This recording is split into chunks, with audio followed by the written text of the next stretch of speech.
So now we're going to talk to Natalie Bechmann. Hello, Natalie. Hello. Natalie left in 2015. I'm definitely right this time and haven't got the date wrong. I've checked. And when you were at school, you were a fabulous cellist. You were also very, very strong-minded and strong-willed in the respect of what you wanted to do. You wanted to polish things. You liked to have things absolutely right before you performed it, and it would annoy you if they weren't. Has that changed? No, it hasn't. Good. Thank goodness. No, God. And whenever you played anything, it was always absolutely sparkling. It was beautiful, and you know the timbre. And the thing I was also in admiration was the intonation, especially on a stringed instrument at all times. It was fabulous. Your performance was great. Well, I don't know about that. I feel as a non-string player. It's so lovely that you've given up a bit of time to speak to people today, because I think it's a really important journey that you've been on. So can you just tell us a little bit about what you have done in terms of education since leaving Farlingaye? Well, I did a 4-year BMUS at the Royal Northern College of Music, obviously on cello. And since then, I moved to Denmark, and I've been working as a teacher here for a year and a half-ish. Okay, and so can you tell us a little bit about the structure of the course at Royal Northern, and kind of what the performance elements were of it, and what the other elements, how it was structured?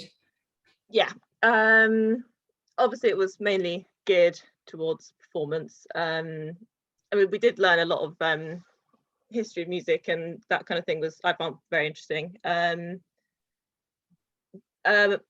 it was obviously geared towards that, and yeah, we had things like sort of improv classes and things which I loathed. And but in terms of performance itself, we had recitals at the end of each year, and sort of orchestral auditions 2 out of 3 terms a year, and lots of orchestral opportunities throughout the year. And as I got further through the course, there were quite a lot of things with orchestras in the area and things, so like the Manchester Camerata and BBC Phil and Halle and things like that. So they would come in and do workshops with us, and that kind of thing. So you talk about the improvisation. I'm going to pick you up on it because because I can. Did you find that when you actually got thrown into it, you had no choice but to give it a go? Yes, although I did. They did sort of teach us how to do it, and we sort of had to create. We were given a chord sequence, and we had to sort of create like scalic improv / harmonic improv around this thing. But I think most of the time I just played and screamed at the same time.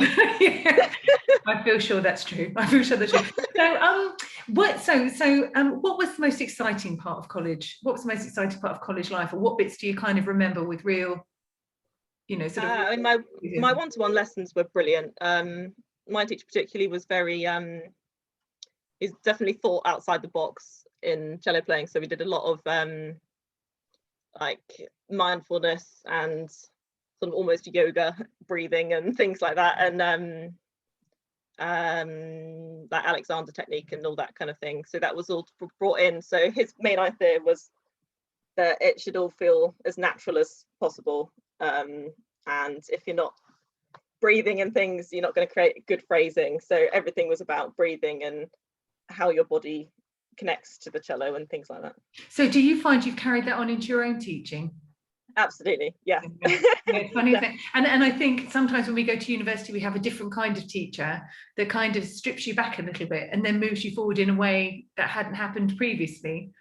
Yeah, I sort of had that experience just before I went to college, because I changed teacher about 2 years before I left, and she was quite sort of old school in that sense and was very technique based. So I think, and when I got to college, I mean, my teacher didn't really do that with anyone, so it wasn't really his style, but it was more about building on what you've already got and then just changing things when it becomes an issue. And do you find, so what is your real bugbear? So when you have a little cello player or a medium-sized cello player or even an older cello player, what are the bugbears? What are the things that you think to yourself, I've got to get this right in the first instance? Oh, I mean, bow hold is a big one. It's so important, and also just not hurting yourself. If you're hurting yourself, you're doing it wrong. Okay, so funnily enough, I was talking to one of our string players in sixth form today, and she was saying the one thing I've got to look at, she's going to Guildhall this year, and she said the one thing I've got to kind of look at is making sure I don't hurt myself in the process of playing. So what would you recommend as somebody kind of thinking of taking the cello seriously? What would you say to them to be looking at now when they're younger? Yeah, well, I would say think about the structure of your body and particularly your spine. So all your movement at the cello particularly comes from the bottom of your back, down there. So you have to keep your shoulders back, your head up, and be able to move. So you need to address whichever position you're in. You need to address that with your entire body, not just your fingers. And if it feels difficult, there's going to be a way that you can make it easier. So often when things are hard, it's because you're not breathing and you're holding your breath and you're like and then things have a tendency to rush often. So then it's best just to think, get all the breath out of your system. And when you've expelled all your breath, it's pretty much impossible to be tense. So that's really the main thing to think about. If something's difficult, it's more about your mind than anything in your fingers. Okay, and that's so interesting, because you're talking about techniques that you've kind of learned as you've gone along. What would you say to somebody that was keen to go and do performance at university? What do you think the skills are that are needed? What skills do you feel that you have that you know have helped you get to where you want to be? I think being able to have perspective in what you do. It's very easy to focus on a tiny thing and then it just blows it completely out of proportion. And I think this comes to music generally as well, that if you're only looking at music in a little box, then you sort of get very blinkered and blinded, and that fundamentally makes your mindset completely unable, but completely not receptive or anything. So you need to be able to have that perspective to think, I'm just going to put that away for today, come back to it in a bit, and it'll be fine. And do you think you've learned that over time as you've got older? Definitely, yeah. I found it particularly hard in second and third year to do that, and I would just focus on I was finding spiccato very hard, and I just focus on it, and it just got worse and worse and worse and worse and worse. And then it just bled into just everything I was doing. I was like scared to play the cello because it was going to be terrible. And then you just have to just put it away and just not do anything with it for a while. What an incredible lesson. What an incredible lesson to learn. And I think that's partly the wonder of getting slightly bit older and being a little bit more removed from, the pressure of it. And actually, you know as well as I do, and I remember having this conversation at school, you have to get it wrong to get it right. It doesn't feel that that's very helpful, but that's what happens, isn't it? That's what Absolutely, happens. Yeah. And I mean, like I said before, you are single-minded, and and I mean that in the very best possible way. You practiced, you were very, very disciplined over your practice. Do you think that supported you? In some ways, yes. I think it's been helpful to have that sticking power, that if something's hard, then you have the ability to work on it and not get really upset with it. But I think also something I've learned more recently is that, it's just that you have to look at the bigger picture as well. If something's hard in a phrase and you just spend all your time working at this thing, then other things are going to go out the window. So you have to look at phrases as a whole to get that. So I think there's room for both. Yeah, I can understand that. And I suppose it's a balance. It's a balance, as you say, and you need to concentrate on the whole. So what's the most exciting project you've performed in, or what's the most exciting piece you've performed in? Which composers do you like playing? Where have you performed? That is 3 questions in one, my favourite. That is 3 questions in one. I've got to remember them all. So where and who, which performer? So I suppose let's go back. So which is your favourite cello composer? Which composer do you think writes? Well, I really love the Schumann cello concerto. That's an absolutely stunning piece that I learnt in my 3rd year. That's a great piece. But the most exciting performance, I'd say, was probably, there was a cello octet that I did in the beginning of 4th year by Kaija Sariaho. I think she's Finnish, possibly. But we did this at the Bridgewater Hall in a sort of pre-concert concert to a BBC Phil concert, and that was really exciting. It was all very, very modern, but there was one movement that I particularly enjoyed, which was a mirror. And so the whole piece, this movement, at the halfway point, it just went opposite. Everything went opposite, but very subtly differently. And I thought that was really interesting, and it was very, I thought that was really interesting. And did you enjoy playing it, and your part had its own independence? I did, yes, it was very fun. Isn't that funny? And I suppose it's the same like as with the flute, on a completely different level. We have a repertoire. What's your favourite piece of repertoire apart from the Schumann? Is there anything else that you really like? I adore the Beethoven cello sonatas. They're probably my favourite things to play. I just love Beethoven. Technically difficult? Very technically difficult, yeah. You'd love that. Yeah. But they're so, you have to be so precise, but also so musical, and nothing plays itself, so you have to put everything into it, which I think is it's very interesting to work on. And I also love doing Bach as well, which is hard in a whole host of other ways. No, agreed. And as you say, everything has its own challenge. You know, some things are about intonation, some things are about technical wizardry. It's really interesting.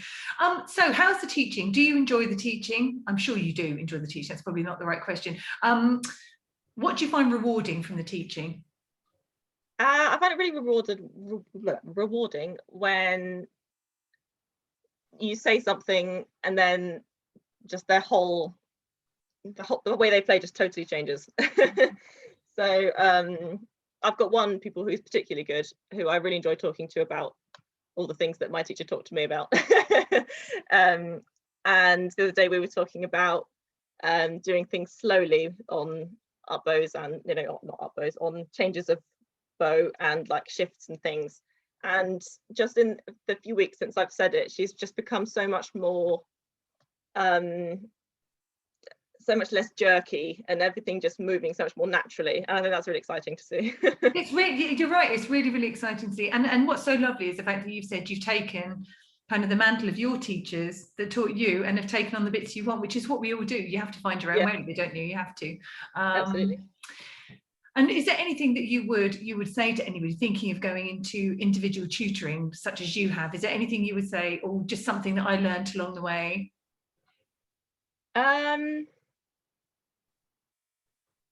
So for example, like, so you can be in there and people go, that's just amazing, it's just amazing. Like, I've never been able to teach in that way of kind of going, no, it's all fine. I have to go, well, yeah, no, but. And I've always found, like, for me in teaching, the transparency is really important. And I don't mean aggressively transparent. I just mean, like, if I'm not honest with you now, I don't know what's going to happen in months' time. So I don't tend to teach in a kind of fluffy way, or a kind of, I feel I have to be very, very honest, gentle, but very honest about it. How do you feel about that? Yeah, no, I do agree with that. Yes, you have to be honest, definitely. But I also think it's important to really stress the things that are good about someone's playing. I was listening to a podcast the other day, and they said that for every one positive thing in like the way your brain reacts to it. Oh God, I've got this wrong. I know what you're saying is the impact of negativity is really bad news. Yes. The impact of negativity. So like one bad thing, you need 5 positive things to get the same what do you call it in your brain? Like a feeling of balance? Do you mean like a feeling of balance to get the same equilibrium? Yeah, and I think that's really true. And I think we're like that as adults, actually. Like if someone chips away at you, and I also think that you can kind of, deliver. You can actually kind of speak to people that want to learn in a way that's really, really honest and open, and doesn't have to be critical. And certainly with performance, as you've just said, something doesn't play itself, you have to play it yourself. Now, I don't know whether you learn that through experience, or whether you can teach it, or whether you teach it but it's only later. So like I know, certainly I'm sure you will feel the same, that having played the flute for so long, my experience of playing the flute now is so much different from when I was doing my grade 8, saying now as I've been playing alongside, that's the experience of doing it. Yeah, it's interesting. Right, so can you tell me a little bit about what you've been teaching and things? So now you're coming back to England, aren't you? So you're actually currently in Denmark. So you're coming back to England. What are you planning to do? What's the hopes and dreams for the future? I'm going back to the Royal Northern again to do a master's. And I am really hoping to do a bit more performance in my career. While I do enjoy teaching, I tend to enjoy, at the moment I'm doing quite a lot of class teaching, which isn't really what I enjoy doing. I find it a bit terrifying, to be honest, every single week. Is that typical in Denmark? Yes, I think so, particularly for orchestral instruments. That's really hard. Yeah, it's a bit horrible. And how on earth do you differentiate with a class of string players? It's very tricky. I just try and give them each a little bit of individual time, but it's so difficult. Yeah, really hard. And you have to let things. Yeah, I've cut across you, and I've carried you on to something else. That wasn't. So you're going to go back. So what does this MA involve? Is it an MA in performance? It's an M.Mus actually. Okay. Okay. I think it's going to be fairly similar to the B.Mus, I think. Just some extra tuition. So going to have a different teacher now. But I think she has similar priorities to the other ones, which is good. But I think there'll be a dissertation of some kind, which I didn't really have for B.Mus, which I think should be interesting because I actually wanted to do one for B.Mus, but they didn't do it. So, so what would you like to do? You'd like to go, where would you like to perform? Would you like to be sort of, and I don't suppose for 1 minute it's called a session musician in the kind of professional role, but would you like to play with an orchestra, or what would you like to do? I'd love to play in a chamber orchestra or chamber music of some kind. I think that's really interesting because you get so much more interaction with individuals in a chamber orchestra and chamber music generally than in an entire orchestra. And I like the lighter repertoire as well. Yeah, and I can understand that. So is there a style of genre you'd like to do more performance work in, and also is there like a piece you'd really like to play as part of? I'd love to do a Brandenburg concerto. I've never done that. And Vivaldi Four Seasons as well. I've seen some really exciting performances of that, and I'd love to be in something similar. I think I'd really like to do quite a lot more Baroque playing because it's so different and it's very sort of fluid and interesting. And I've done a little bit of that at college, but I'd really like to try with like a Baroque cello and a Baroque bow and things and see how the technique changes. But I've really enjoyed doing quite a lot of contemporary music as well, and it's nice working with composers that are there in front of you. Oh, okay. So how does that work? Do they? I mean, I don't know whether they would ask for feedback, or is it possible to kind of say, well, you know, so when I was talking to David Nunn earlier, I was saying, how do you know how to write for all the instruments? I understand how you would, but it's an awful lot of instruments to write for. Yeah. So can you give them feedback? Can you have a discussion? I suppose you can. I've never really worked with them one-on-one like that. But we've done sort of there's a brand new orchestra thing at RNCM where composers write for an orchestra and then they get their pieces played in that concert. And yeah, they often like tell you about the ideas behind the piece, and I think that's really interesting because so much of music for composers that are gone is you have to sort of think, well, what did they mean here? Like, what can I get out of this? Whereas it's so much more like, oh yeah, I can just ask you.